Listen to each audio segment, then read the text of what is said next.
Well, thank you, Mr. Chairman, and I want to thank Chairman Arrington for all of his hard work and dedication in shepherding this budget through a very difficult process. I just want to add a few words here about how important and needed this budget resolution is. While I think the framework could go further to give the committees of jurisdiction the flexibility to lower the tax burden on everyday Americans, I'm glad we've agreed to cut mandatory spending by a minimum of $1.5 trillion over 10 years. That is a floor, not a ceiling, for us to find waste, fraud, and abuse.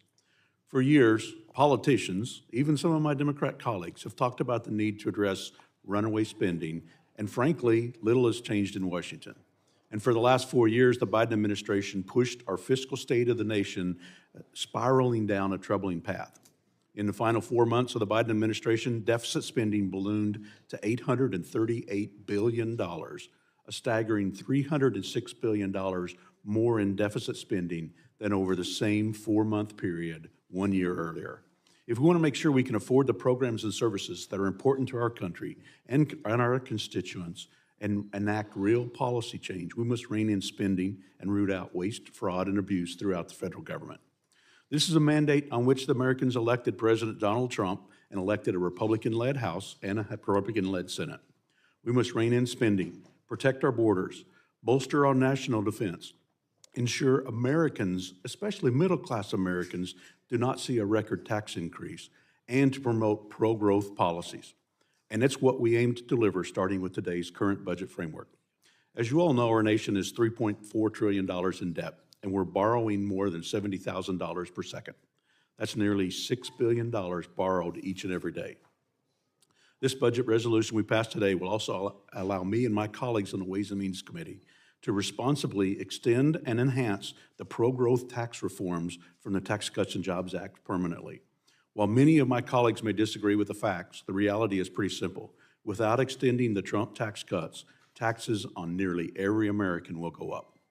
The average taxpayer in Kansas will see a tax increase of over $2,200 if the Trump tax cuts are allowed to expire.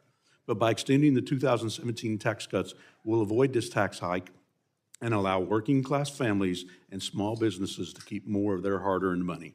And to make this happen, we need a common-sense budget framework like the one we're marking up today. And making the Trump tax cuts permanent will do more than provide sorely needed relief to individuals and families. These tax cuts also help the businesses and innovators who create and sustain countless jobs in communities across our country, leading to job creation and economic growth and higher wages. That includes common sense, bipartisan tax policies like R&D or expensing that has received broad support from my colleagues on both sides of the aisle. Promoting growth and productivity in our economy is absolutely critical to strengthening the American economy that has been weakened by failed policies from the Biden administration. Today, Republicans on this committee are defending lower taxes and working to root out waste, fraud, and abuse through this common sense, America First budget, something 77 million Americans just voted for us to address.